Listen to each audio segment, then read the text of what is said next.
The Hound of the Baskervilles by Sir Arthur Conan Doyle. Chapter 7. The Stapletons of Merripit House. The fresh beauty of the following morning did something to efface from our minds the grim and grey impression which had been left upon both of us by our first experience of Baskerville Hall. As Sir Henry and I sat at breakfast, the sunlight flooded in through the high mullioned windows, throwing watery patches of colour from the coats of arms which covered them. The dark panelling glowed like bronze in the golden rays, and it was hard to realise that this was indeed the chamber which had struck such a gloom into our souls upon the evening before. "I guess it is ourselves and not the house that we have to blame," said the baronet. "We were tired with our journey and chilled by our drive, so we took a grey view of the place. Now we are fresh and well, so it is all cheerful once more." "And yet it was not entirely a question of imagination," I answered. "Did you, for example, happen to hear someone, a woman, I think, sobbing in the night?" "That is curious, for I did when I was half asleep fancy that I heard something of the sort. I waited quite a time, but there was no more of it, so I concluded that it was all a dream." "I heard it distinctly, and I am sure that it was really the sob of a woman." "We must ask about it right away." He rang the bell and asked Barrymore whether he could account for our experience.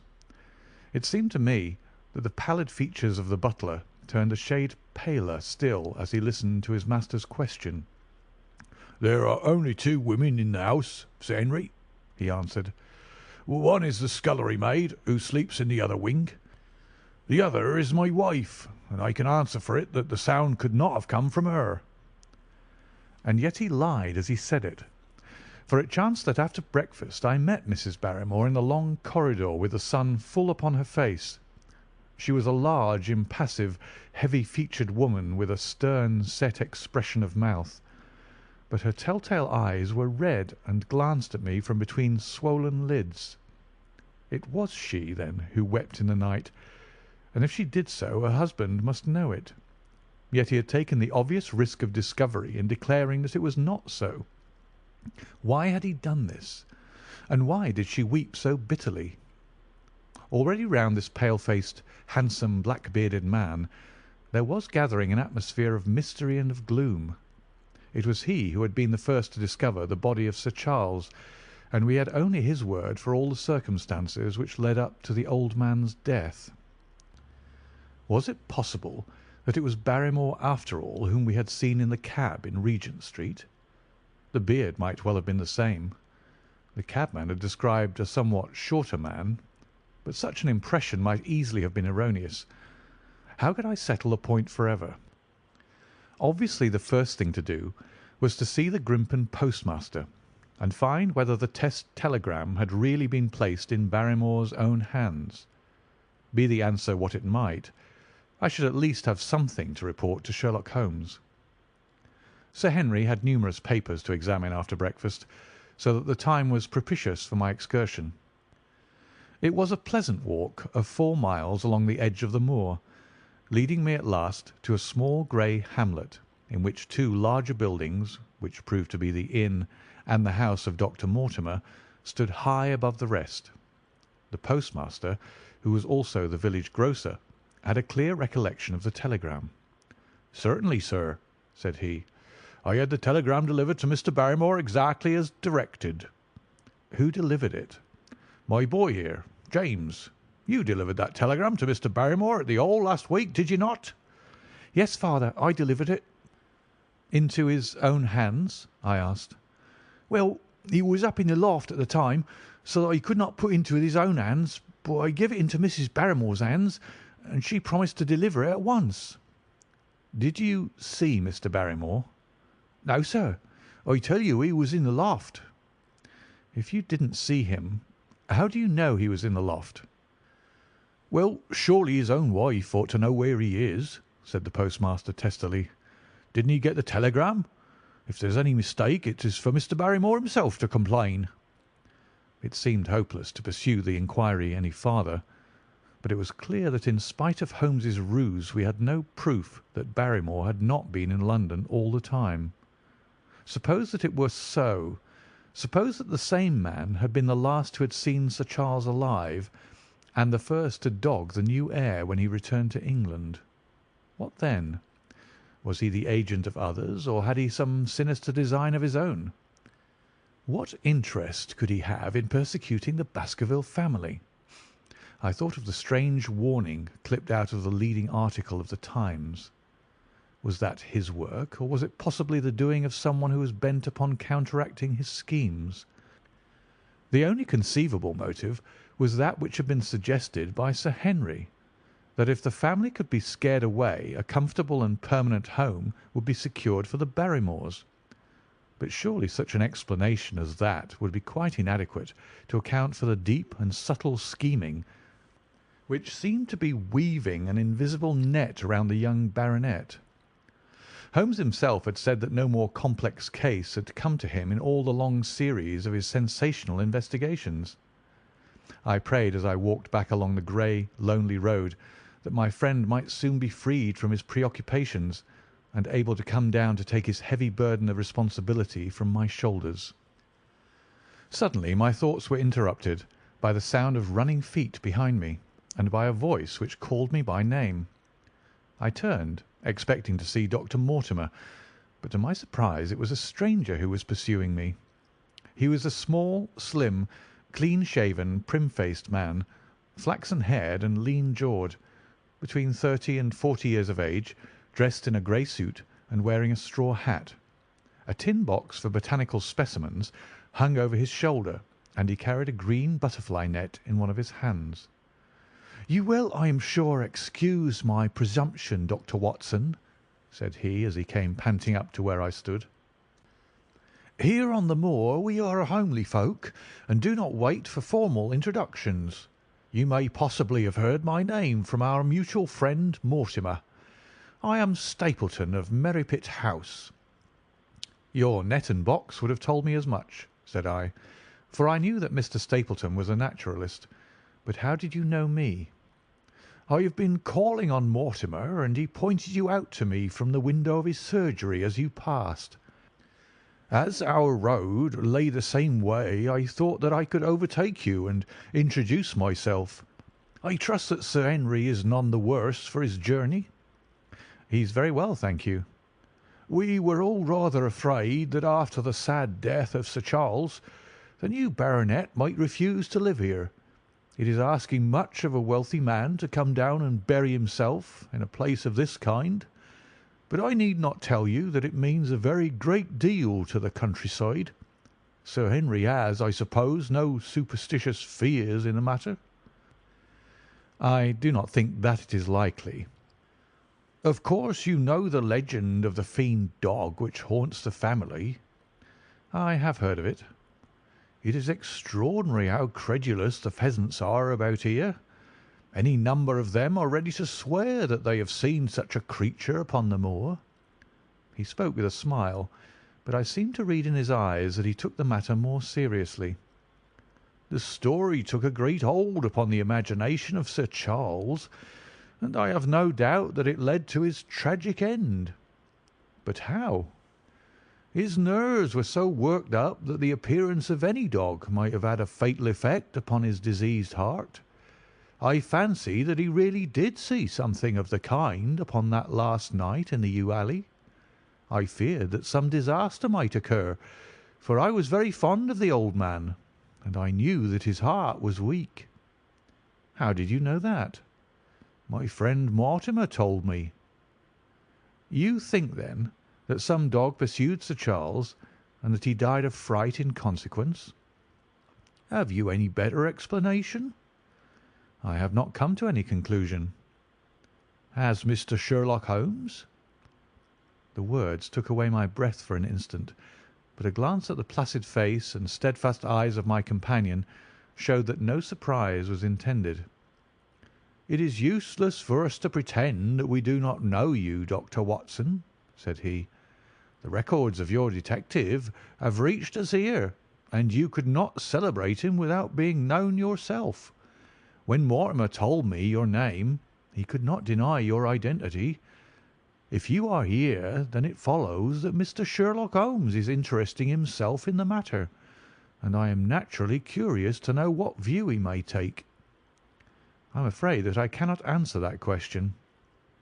"May I ask him if he is going to honour us with a visit himself?" "He cannot leave town at present. He has other cases which engage his attention." "What a pity! He might throw some light on that which is so dark to us. But as to your own researches, if there is any possible way in which I can be of service to you, I trust that you will command me. If I had any indication of the nature of your suspicions, or how you propose to investigate the case, I might perhaps even now give you some aid or advice." "I assure you that I am simply here upon a visit to my friend Sir Henry, and that I need no help of any kind." "Excellent," said Stapleton. "You are perfectly right to be wary and discreet. I am justly reproved for what I feel was an unjustifiable intrusion, and I promise you that I will not mention the matter again." We had come to a point where a narrow grassy path struck off from the road and wound away across the moor. A steep, boulder-sprinkled hill lay upon the right, which had in bygone days been cut into a granite quarry. The face which was turned towards us formed a dark cliff, with ferns and brambles growing in its niches. From over a distant rise there floated a grey plume of smoke.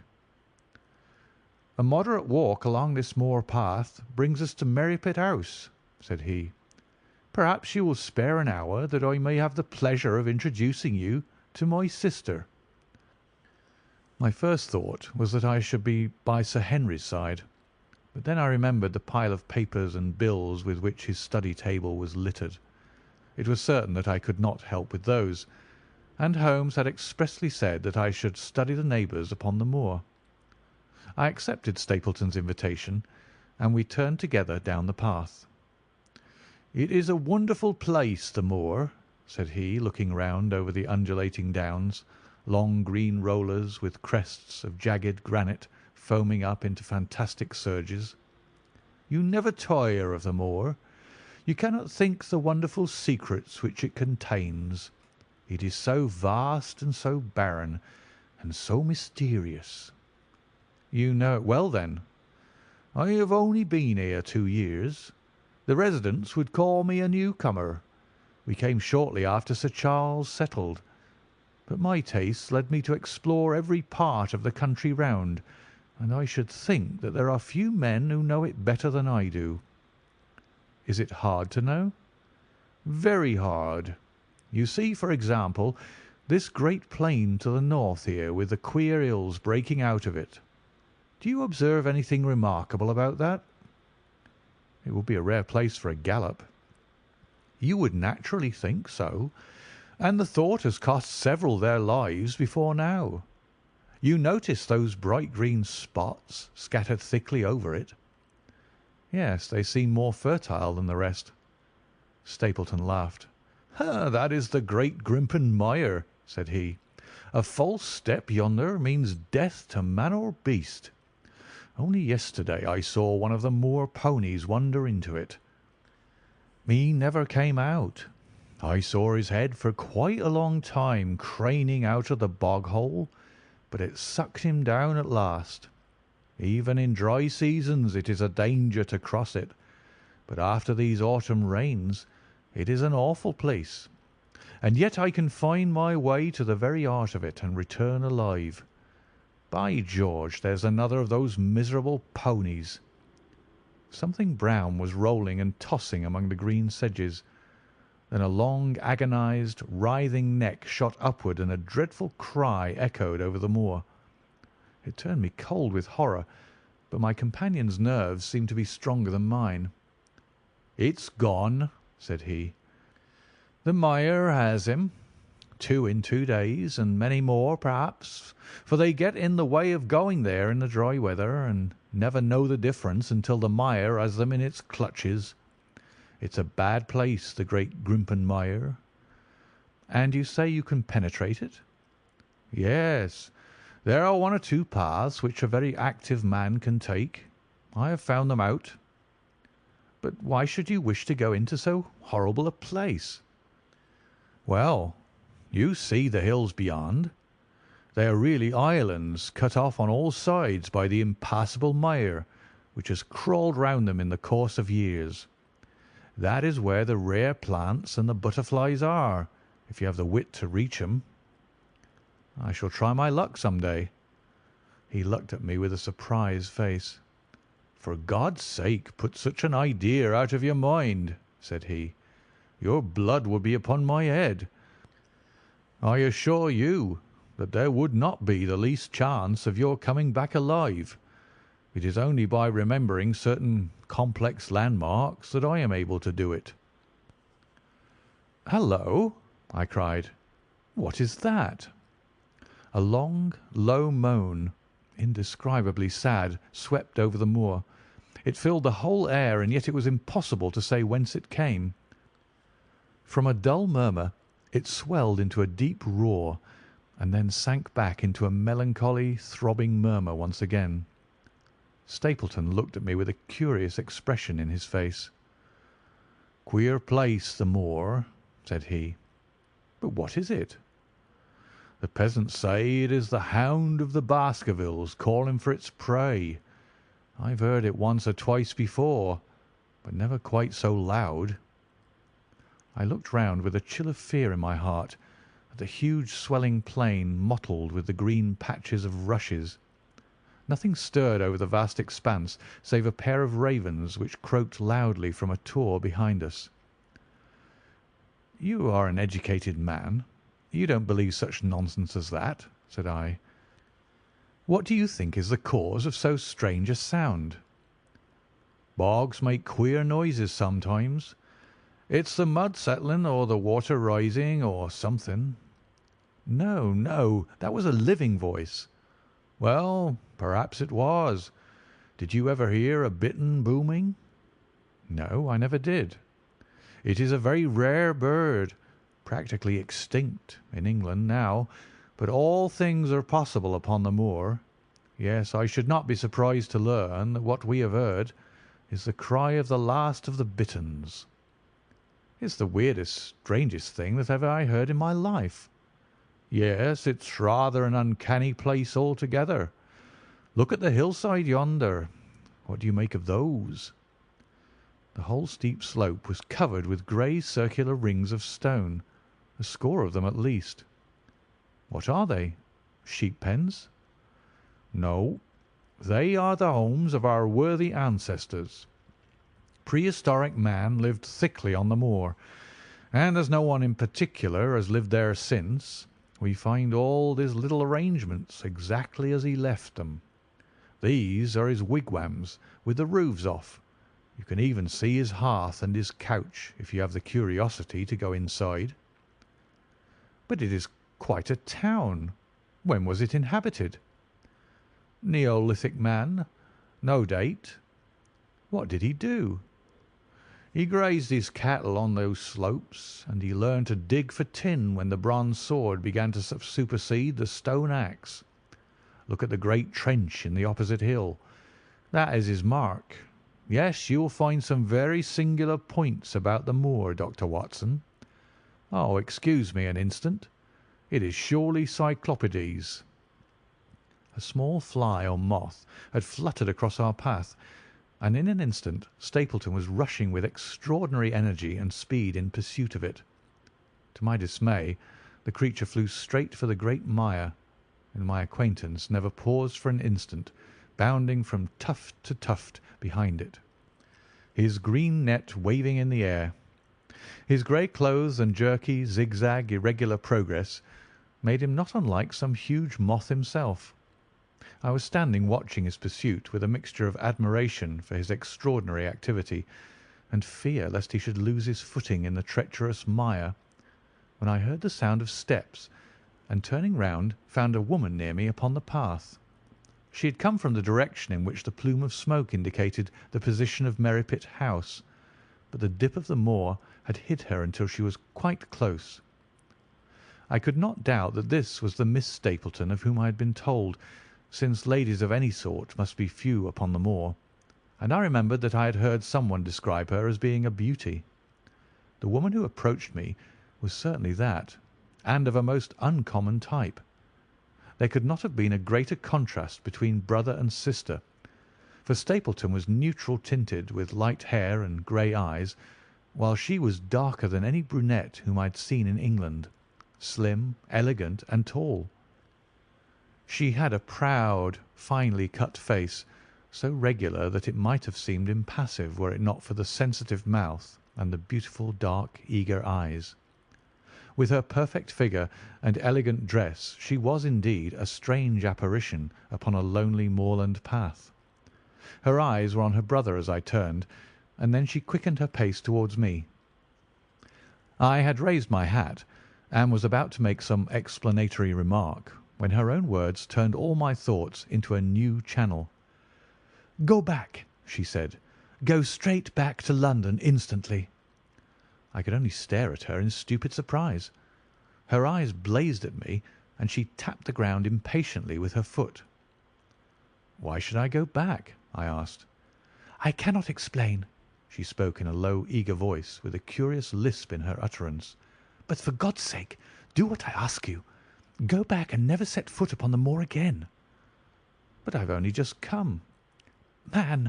Man," she cried, "can you not tell when a warning is for your own good? Go back to London. Start to-night. Get away from this place at all costs. Hush, my brother's coming. Not a word of what I've said. Would you mind getting that orchid for me among the mare's tails yonder? We're very rich in orchids on the moor, though of course you are rather late to see the beauties of the place." Stapleton had abandoned the chase and come back to us breathing hard and flushed with his exertions. "Hello, Beryl," said he, and it seemed to me that the tone of his greeting was not altogether a cordial one. "Well, Jack, you're very hot." "Yes, I was chasing a cyclopedes. He is very rare and seldom found in the late autumn. What a pity that I should have missed him." He spoke unconcernedly, but his small light eyes glanced incessantly from the girl to me. "You have introduced yourselves, I can see." "Yes, I was telling Sir Henry that it was rather late for him to see the true beauties of the moor." "Why, who do you think this is?" "I imagine that it must be Sir Henry Baskerville." "No, no," said I, "only a humble commoner, but his friend. My name is Dr. Watson." A flush of vexation passed over her expressive face. "We have been talking at cross purposes," said she. "Why, you had not very much time for talk," her brother remarked with the same questioning eyes. "I talked as if Dr. Watson were a resident instead of being merely a visitor," said she. "It cannot much matter to him whether it is early or late for the orchids. But you will come on, will you not, and see Merripit House?" A short walk brought us to it, a bleak moorland house, once the farm of some grazier in the old prosperous days, but now put into repair and turned into a modern dwelling. An orchard surrounded it, but the trees, as is usual upon the moor, were stunted and nipped, and the effect of the whole place was mean and melancholy. We were admitted by a strange, wizened, rusty-coated old manservant, who seemed in keeping with the house. Inside, however, there were large rooms furnished with an elegance in which I seemed to recognize the taste of the lady. As I looked from their windows at the interminable granite-flecked moor, rolling unbroken to the farthest horizon, I could not but marvel at what could have brought this highly educated man and this beautiful woman to live in such a place. "Queer spot to choose, is it not?" said he, as if in answer to my thought. "And yet we manage to make ourselves fairly happy, do we not, Beryl?" "Quite happy," said she, but there was no ring of conviction in her words. "I had a school," said Stapleton. "It was in the north country. The work to a man of my temperament was mechanical and uninteresting, but the privilege of living with youth, of helping to mould those young minds, and of impressing them with one's own character and ideals was very dear to me. However, the fates were against us. A serious epidemic broke out in the school, and 3 of the boys died. It never recovered from the blow, and much of my capital was irretrievably swallowed up. And yet, if it were not for the loss of the charming companionship of the boys, I could rejoice over my own misfortune, for with my strong taste for botany and zoology, I find an unlimited field of work here, and my sister is as devoted to nature as I am. All this, Dr. Watson, has been brought upon your head by your expression as you surveyed the moor out of our window. It certainly did cross my mind that it might be a little dull, less for you, perhaps, than for your sister." "No, no, I'm never dull," said she quickly. "We have books, we have our studies, and we have interesting neighbours. Dr. Mortimer is a most learned man in his own line. Poor Sir Charles was also an admirable companion. We knew him well, and miss him more than I can tell. Do you think that I should intrude if I were to call this afternoon and make the acquaintance of Sir Henry?" "I am sure that he would be delighted." "Then perhaps you would mention that I propose to do so. We may, in our humble way, do something to make things more easy for him, until he becomes accustomed to his new surroundings. Will you come upstairs, Dr. Watson, and inspect my collection of Lepidoptera? I think it is the most complete one in the southwest of England. By the time that you have looked through them, lunch will be almost ready." But I was eager to get back to my charge. The melancholy of the moor, the death of the unfortunate pony, the weird sound which had been associated with the grim legend of the Baskervilles, all these things tinged my thoughts with sadness. Then, on top of these more or less vague impressions, there had come the definite and distinct warning of Miss Stapleton, delivered with such intense earnestness that I could not doubt that some grave and deep reason lay behind it. I resisted all pressure to stay for lunch, and I set off at once upon my return journey, taking the grass-grown path by which we had come. It seems, however, that there must have been some short-cut for those who knew it, for before I had reached the road I was astounded to see Miss Stapleton sitting upon a rock by the side of the track. Her face was beautifully flushed with her exertions, and she held her hand to her side. "I have run all the way in order to cut you off, Dr. Watson," said she. "I had not even time to put on my hat. I must not stop, or my brother may miss me. I wanted to say to you how sorry I am about the stupid mistake I made in thinking that you were Sir Henry. Please forget the words I said, which have no application whatever to you." "But I can't forget them, Miss Stapleton," said I. "I am Sir Henry's friend, and his welfare is a very close concern of mine. Tell me why it was that you were so eager that Sir Henry should return to London." "A woman's whim, Dr. Watson. When you know me better you will understand that I cannot always give reasons for what I say or do."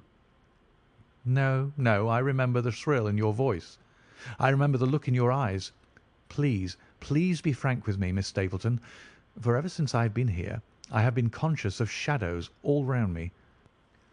Life has become like that great Grimpen mire, with little green patches everywhere into which one may sink, and with no guide to point the track. Tell me, then, what it was that you meant, and I will promise to convey your warning to Sir Henry." An expression of irresolution passed for an instant over her face, but her eyes had hardened again when she answered me. You make too much of it, Dr. Watson," said she. "My brother and I were very much shocked by the death of Sir Charles. We knew him very intimately, for his favourite walk was over the moor to our house. He was deeply impressed with the curse which hung over the family, and when this tragedy came I naturally felt that there must be some grounds for the fears which he had expressed. I was distressed, therefore, when another member of the family came down to live here, and I felt that he should be warned of the danger which he will run. That was all which I intended to convey." "But what is the danger?" "You know the story of the Hound?" "I do not believe in such nonsense." "But I do. If you have any influence with Sir Henry, take him away from a place which has always been fatal to his family. The world is wide. Why should he wish to live at the place of danger?"